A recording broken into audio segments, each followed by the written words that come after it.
I need someone to hold me down, yeah. While I'm getting my crown, yeah. I can be yours if you let me. If you promise not to let go. Be the one you want, baby, let's go. Me and you against the world. I wanna be in, I wanna be in, I wanna be inside, girl, let me in. Come along with me, leave your past behind. World is yours if you swear your mind. So the weight on my shoulder blades is gone, all I back is nowhere inside. If you roll with me, I will bet it all. Don't believe me, roll a paradise. I'ma hold you down till we're old and green, reach the golden gates of paradise. That means I got you for life, Bonnie and Clyde. If you along for the ride, we can take on civilization as we know it. Nobody can stop you and I. Move as a unit, a team, with you as my queen. Checkmate these pawns switching sides. Menace to modern society, cause for you I will shoot anybody on sight. Girl, got me feeling invincible. So you leaving, I start missing you. Look at the trials that we've been through. Your heartbeats still matching my tempo. Can nothing come between me and you? The opposite ever against you. We gon' take out our enemies, long as you're riding with me. I can be yours if you let me. If you promise. Okay, I believe we are live. Welcome everyone to the Uncertain Movements Q&A. My name is Arjun Zafar. I'm the program director at PATH. And would all of our guests like to introduce themselves? Jay, you can go first. You're muted. Oh, okay. Yeah. Hi, everyone. Yeah, so thank you so much for having me. My name is Zhou Liang. I am the director for the documentary Transplant. Yeah, Brian.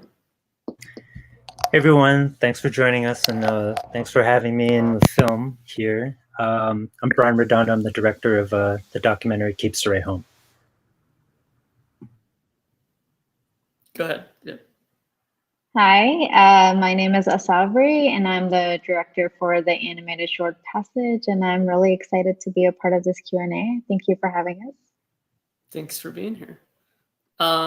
So we are gonna open up to audience questions, but as we are waiting for those to come in, I have some prepared questions for y'all. And I will start with one that is addressed to everyone. What either specific events in your lives or kind of general circumstances led you to want to tell stories about immigration, the immigrant experience, deportation, and in general, and then what led to the kind of creation of these short films in particular? Whoever wants to kind of take that one first can go ahead, I think.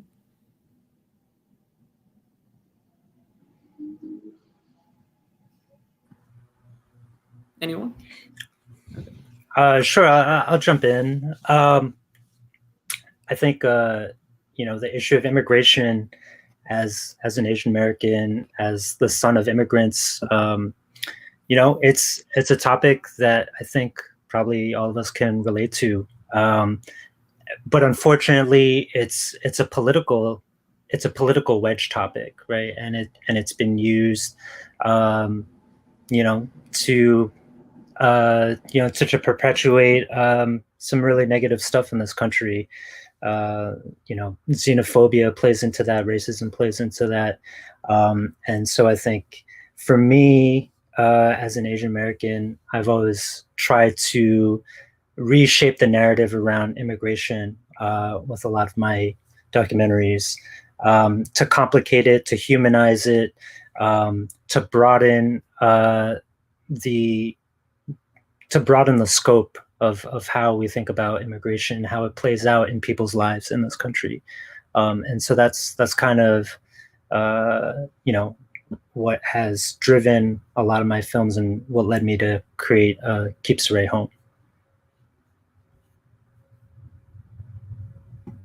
I want to add on to what Brian is saying. I think a lot of that is true for me. I'm an immigrant. I moved here about a decade ago from India, so it sort of informed my cultural and political identity. And in some ways, I'm trying to sort of sift through the narratives that I grew up with being an outsider, and then kind of entering into the sort of like constructs that already exist here when it comes to immigration and immigrant narratives.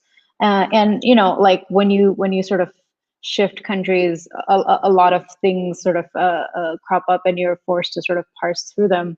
And my attempt is to kind of explore where my personal narrative intersects with what already exists and what I'm entering into, and with a sort of kind of attempt to move towards a sense of like solidarity and find common ground.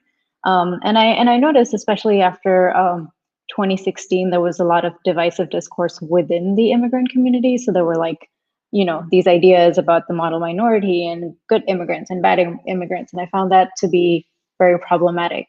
And so part of what I'm trying to do with the film is to find what's common between all of these narratives, and sort of explore and showcase that, and sort of see how we can move through this journey together. Yeah, that was great. Yeah, I think I just want to add a little bit about my personal experience, maybe. Yeah, I'm not an immigrant yet, but a lot of my friends and some extended family, they're American, they're immigrant, like in American. And 3 years ago, I came to America for my grad school.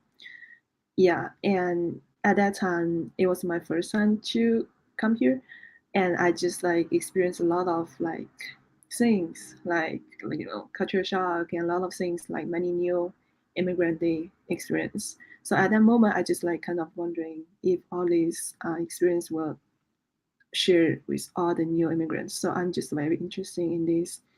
And in these 3 years, I just met a lot of like Asian American, Chinese Americans in California and in other places, and heard their stories. I just feel like their stories need to be told and need to be shared with the world. Yeah, I think I want my film to just share their story. Yeah. I think that's a good transition point to ask a question that I had specifically for you, Gio, which is how did you meet the particular subjects of transplant, and kind of how did you end up deciding that they were the ones whose story you wanted to tell? Yeah, it's a very interesting and important questions. Yeah, so actually they are my like extended family, like relatives, but I have never met them before I came here. I just heard of their story while I was in China. So like 3 years ago, I arrived here in San Francisco, like Bay Area, and I finally met them and know their story, and they're really great people and nice people. And um, like after 3 years, I start to make this film about them, and yeah, and just like share their life to more people. So, yeah, that's how I met them, and yeah. Cool. I think I will move on to a question for Asabri, which is so your film is sort of unique in this showcase in terms of being animation. I guess the question is like why was that your choice? First of all, and then more specifically, kind of where did this idea to tell this immigration story in a sort of abstract, somewhat at times surreal way come about? Yeah, that's a really interesting question. You know, before like I mentioned before, part of the reason why I wanted to create this film was to sort of parse through a lot of feelings. It was created in response to the U.S. presidential elections of 2016, where, you know, the immigrant narrative like shifted a little bit. There was a lot of anti-immigrant sentiment that was growing, not just here, but everywhere in the world. So I felt the need to respond to it in some way. And, you know, animation's always been my medium of choice to sort of explore any kind of rich emotional inner landscapes. I feel like it allows you the right amount of control, in the sense that it can be stylized and abstract enough for someone viewing it to project their own experience onto it, but it can also be very sort of like specific and personal at the same time. So it kind of like walks that line really well. Since the goal was to find commonalities between different immigrant experiences and it was based on my own sort of personal journey, I felt like the character should, you know, sort of explore her own journey through this abstract landscape that kind of focuses on memory, identity, belonging, and those themes, which I imagine, you know, are like common in most immigrant journeys, regardless of whether they're first generation, second generation, regardless of why they came here, where they come from, what they came here for.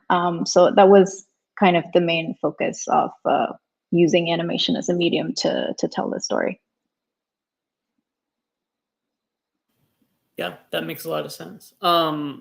Okay, I will move on to Brian so that everyone has had a chance to answer a unique question. Okay, let's see. So kind of,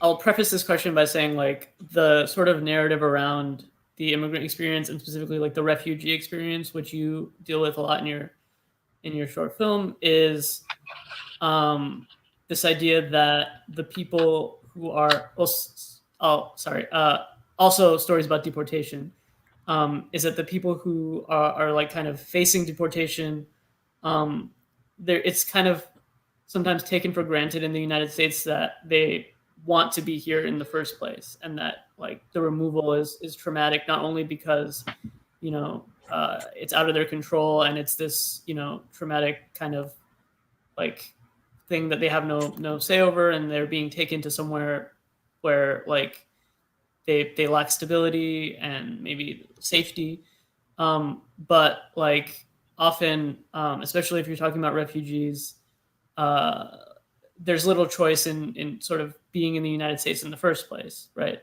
So my question then is like, how did you kind of and noticing that in Keeps Ray Home, like how did you kind of thread that in the story you were telling? And like, did you kind of notice that sort of lack of agency was like a pervading theme, or did you kind of just not think about that and it sort of was inherent in the subject matter? No, I think you're right that the deportation experience reflected also the refugee experience. And what I mean by that is that for Southeast Asians, you know, who are coming from Vietnam, Cambodia, Laos, their homes and their livelihoods were sort of they're basically destroyed by greater world powers, right? And they as the people that live there were the ones to bear the brunt of that of the consequences, right? Of the disastrous consequences that made their homes uninhabitable, their home countries uninhabitable.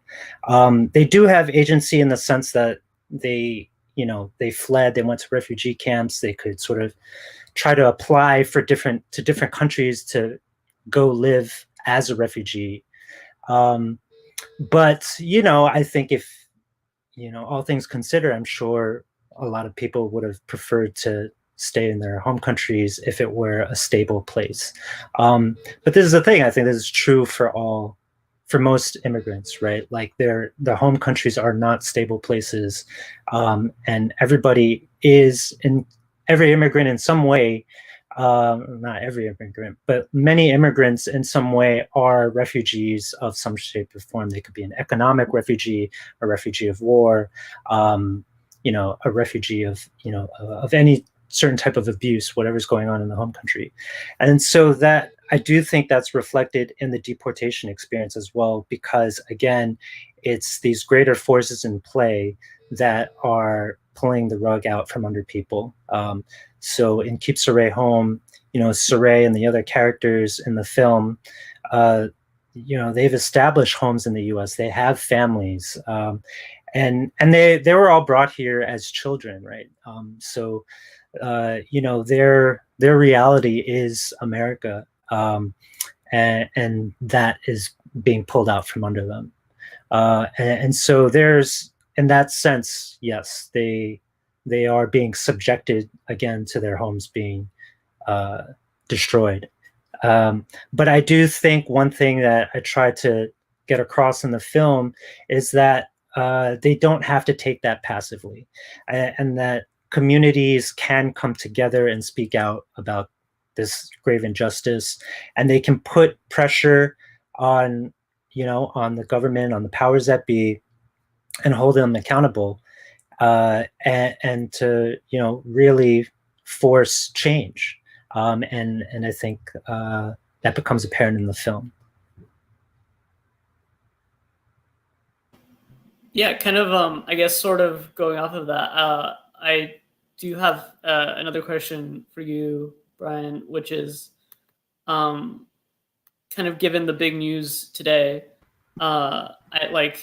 In recent years, a large part of the sort of narrative around deportation in the U.S. has revolved around the actions of the Trump administration as like a uniquely kind of bad actor in the context of immigration policy.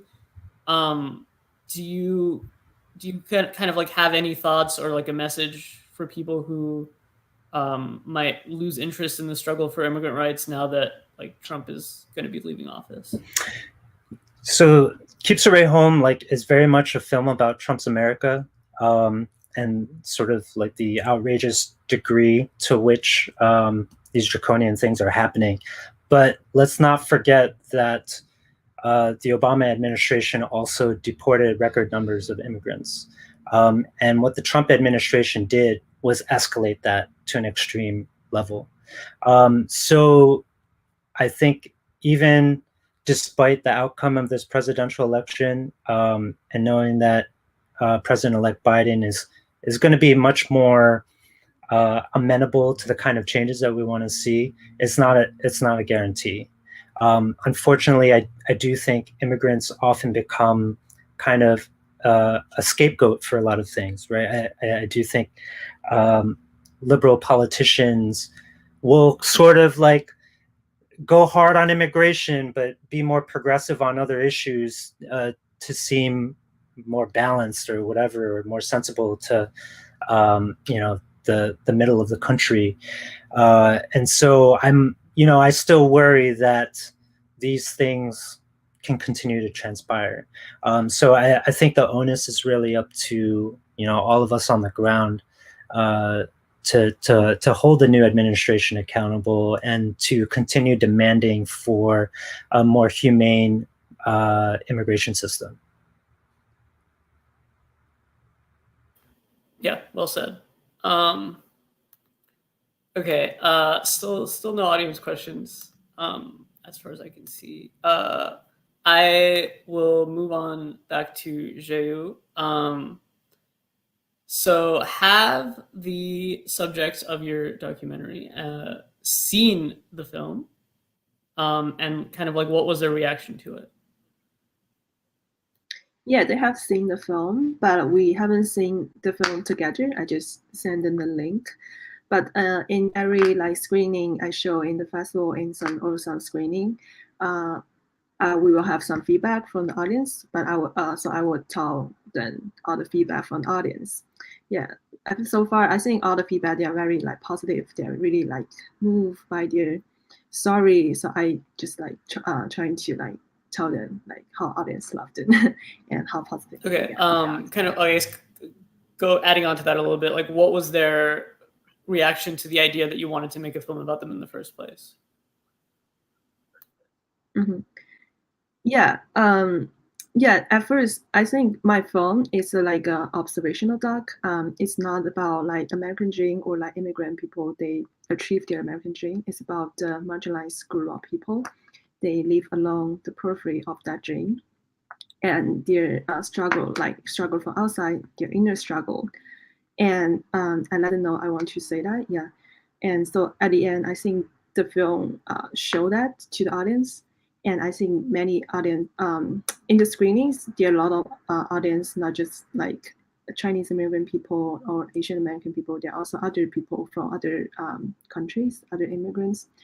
Yeah, I feel the feedback I got, they all relate to their story, because it's just such a universal story, feelings people can all relate to, like family, people trying to build a home together, people find a home in each other, this kind of story. Yeah, I think so. I think people all relate to this story, and I think they are like the subject in my film. They noticed, they also felt like grateful that this story can inspire more people and serve as a meditation to more people who have the similar experience like them.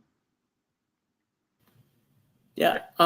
So you brought up universality, and Sabri, I know you kind of touched on that idea too. So I guess I'll ask you, Sabri, like, what what was the process of kind of threading that line between the sort of intensely like personal and the universal, like when making your film? Yeah, I mean, it's you can sort of look at the film at in different layers, right? Like at one level, it can be about you sort of processing your immigrant journey, but at another level, it is also a story about you working towards something in a time of uncertainty where your dream is constantly evolving and shifting. And as you're learning more about it, you realize you're running towards something you don't quite understand. And I think that thread is something that becomes, that thread is relatable. I think it's almost a generational thing where I feel like our generation is just sort of met with this onslaught of uncertainty more so than any other generation. Like I grew up with parents who could sort of plan 30 years in the future, and they could sort of see themselves and end up exactly where they saw themselves being. But that's not true for most people our age. And I think that that sort of quality of constant movement, not just that's something that's not necessarily part of just the immigrant experience. I think people every day, or like young people every day, sort of feel the sense of like constant shifting, uncertainty, so many moving parts, and not being able to like hold on to anything tangible and still trying to move forward. I think that's something that like in terms of audience feedback, or that's something that we felt that people really were able to latch onto, even if they were not necessarily able to see themselves as part of like the immigrant journey or immigrant narrative. They could definitely understand the universality of like chasing this mutating dream of sorts. Yeah. So we've kind of talked a lot about the immigrant experience in the United States, but what we haven't touched on is specifically the Asian immigrant experience. And given that, this is the Philly Asian American Film Festival, it's fairly relevant. Obviously, Asian immigrants and Asian people are not a monolith, not even close. Incredibly, there's probably more differences among Asian people than similarities. But I guess I would ask, like, through the stories that you have chosen to tell, and you've kind of been felt maybe implored to tell, like, what are some common threads in the Asian immigrant experience in the United States, or like what have you or have you kind of like found that there is very little, like, threading the different Asian experiences in the United States together? I guess, like, however any of you want to answer that or approach that. Yeah, I don't know if that made sense. I came up with it like right on the fly, but I can speak to that a little bit, but I think it goes back to or what I find common with sort of some of my Asian American friends or my Asian immigrant friends is this sense of like a checklist that you have to move towards, and I think that becomes a huge part of. Sorry if you're getting crazy motorcycle background noise, but yeah, so the framework in which I was operating as a Asian immigrant was very much like, okay, you make this very precise plan, and there's certain expectations that are like piled onto you, and that I think is something very common in the Asian American community and the Asian immigrant community. And I think once that plan sort of shifts and fails, especially when you're like you're not following engineering or medicine or law, you're following a creative career which happens to be very nebulous.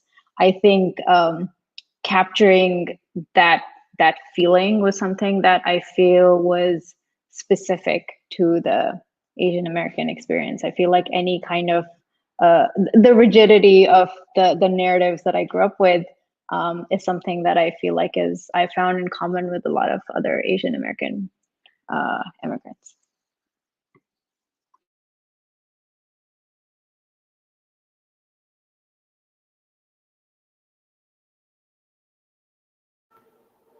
Either Brian or Jay, you want to add anything to that?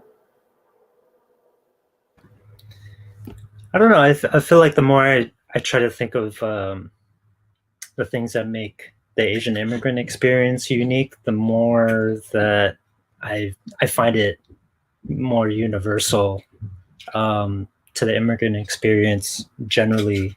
And that I think to me that universality really hinges on the things that everybody wants all over the world, and just safety for their family and opportunities for their families to live free of dangers and inhibitions. And I think that's, to me, that is the driving force behind the immigrant experience. Why immigrants arrive in the U.S. in the first place, and sort of the pressures they put on themselves to find stability. To me, I think that pervades throughout the Asian American community as well as others. To me, maybe some of the real differences is because the Asian immigrant experience is so fractured from a linguistic and socio-political differences, historical differences amongst where everybody's coming from, and I think maybe it's a little bit harder to find solidarity within the Asian American immigrant community, as opposed to others where there's like some linguistic connections, or maybe a shared cultural and historical connection. Okay. As we have to start wrapping up, I'll ask the final question, which is again for everyone. Is there sort of anything that has happened in the lives of your subjects, or any addendums to the stories that you were telling that you kind of want to let people know about that have happened since you finished production? And then if not, or in addition to that, like what's next for you personally? Whoever wants to take it.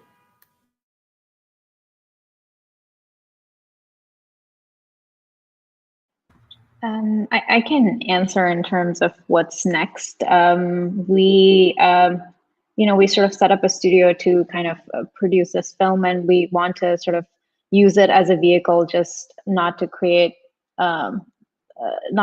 like diverse content like on screen, but also like involve the community in the creation of it. So we hope to do more such projects moving forward. So we don't want this to become a thing where it's diverse for the sake of optics and it's not actually solving the problems of representation in the industry.